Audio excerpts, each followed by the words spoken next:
Hi, boys and girls. So for today, you're going to be not only, I hope you watched the DESE student friendly rubric lesson that I taught using the elaboration parts of the DESE rubric. For today, I'm just modeling basically how to break down a short story using story elements organizer. Again, it's very easy to do. You can simply do this on a piece of paper with a pencil, or you can do it on a computer using Google Docs or Google Slides. I do not recommend using dry erase board and marker because you'll want that information saved, and also you're going to be writing down a lot of details. So for today's purposes, I'm actually going to just guide you through a whole story and how to break it down. But then I'm also going to touch on the fact that what you're going to be seeing when you're doing something called finish the story. So this story is called Lady in the Garden Hose, and I'm actually just going to go ahead and read it out loud to you and give you some strategies of what you could do if you have a printer at home to print the stories off, and then some strategies of what you can do if you do not and you just simply need to fill it out digitally. So we're going to talk about both of these. So the story is called Lady in the Garden Hose. Is the Delgado family had a new puppy named Lady, and she was a playful puppy. She especially liked playing with the garden hose, and she loved to watch the hose wiggle like a snake when she chewed on it. One day Mr. Delgado saw Lady drag the garden hose across the yard. "Not again," he said as he hung the hose on the hook that was on the side of the house. It was the fifth time this week that Lady had taken the hose down from its hook, and Mr. Delgado had tried to teach her not to do it. He pointed to the hose each time and said with a stern voice, "No, Lady, don't play with the hose." It hadn't helped. The next day, Mr. Delgado went outside to water his vegetable garden, and once again he found the hose stretched across the yard. Lady playfully picked it up in her teeth when she saw him. Manuel came outside. "Hi, Dad," he said. "May I help water the garden?" Manuel picked up the hose, and Mr. Delgado turned on the water. Only a few drops of water fell on the plants, and they saw water springing up from tiny holes all along the hose. Manuel looked at Lady. "Your sharp teeth made those holes, Lady. You turned our hose into a fountain," he said, and Lady wagged her tail proudly. Manuel and his father took the hose to the garage, and they used rubber glue to mend it. "I don't know how to teach Lady to leave the hose alone," said Mr. Delgado. Sorry, excuse me. Once they had repaired the hose, Sorry, do you have any ideas? "I know what we can do," said Manuel, and he wrapped the hose around the hook again. And then he brought two chairs from the yard. He turned them on their sides and leaned them against the house, and the chairs formed a cage around the hose. Lady walked over to the hose, and she stuck her paw between the chairs. She poked the chairs with her nose and cried. She tried and tried, but she couldn't reach the hose. Manuel's idea was working. "You're probably unhappy about this," Manuel said to his puppy, "but Dad and I don't want to fix that hose every day." Okay. So here's some strategies. If you can print your stories anytime you're given a source, circling the evidence of what the point of view of the story is. So even if you can't print it, you can do simple things like simply sometimes, like this is an image that I copied onto here, so it's not as easy to work with. You could do something using the drawing tools and draw some shapes to fill this in. If it's not an image that I copy and pasted, just going straight onto the text and doing things like highlighting or putting a box around it is actually pretty easy.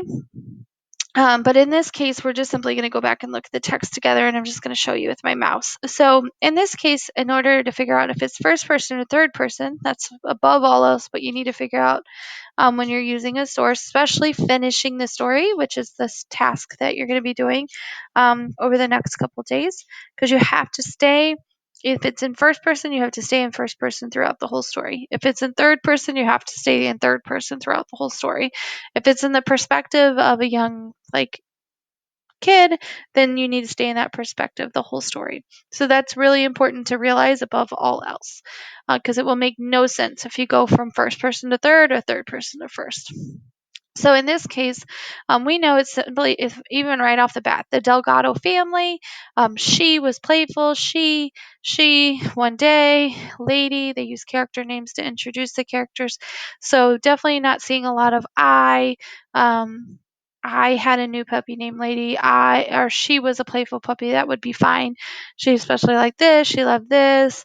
One day I saw Lady dragging, so that would be first person. But in this case, it's not doing that, so therefore we know for sure that it is third person. Then it says put a box around the characters' names. Again, if you can print it off.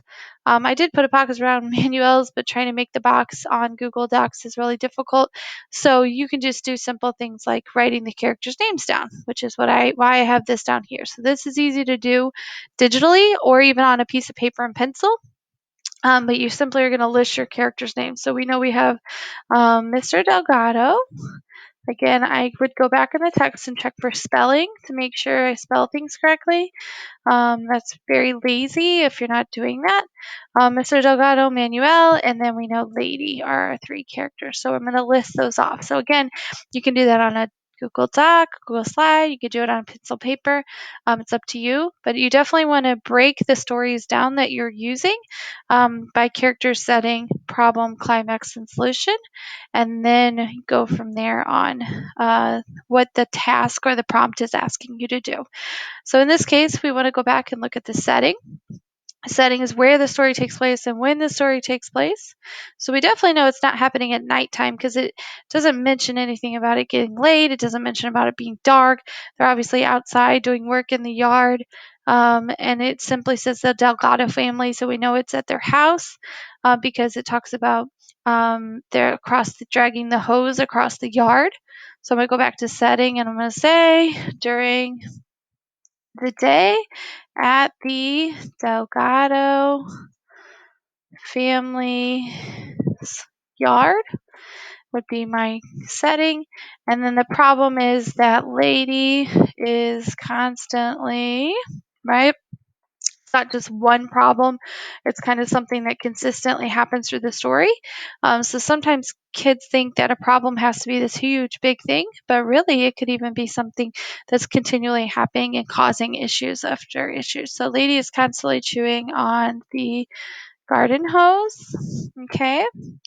And then we go to climax. Now, the reason that these two things are highlighted is because when you do things like finish the story, you aren't going to have a part of the story that has a climax and solution. For today's purposes, I have a whole story here, and I'm modeling what each of these parts mean just so we all know. But if I were to say cut it off at they saw water springing up from the tiny holes all along the hose and not give you the rest of the story. I might say, okay, finish the story up. Then you're going to need to come up with what is the climax, which it kind of tells you the climax from the part I just read.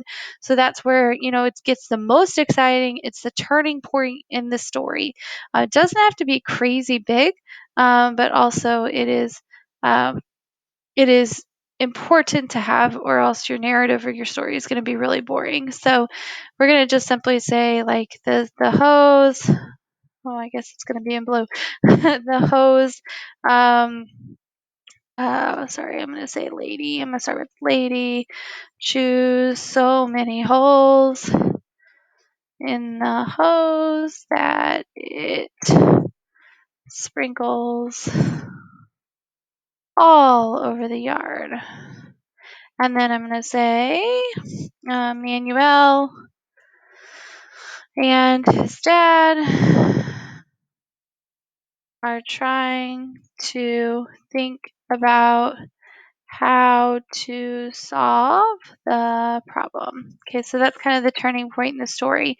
And then your solution, if you weren't given the rest of the story, you would be coming up with that using the rest of the breakdown of the story parts. So for this story, obviously the solution is that Manuel uses the chairs to block the hose, and Lady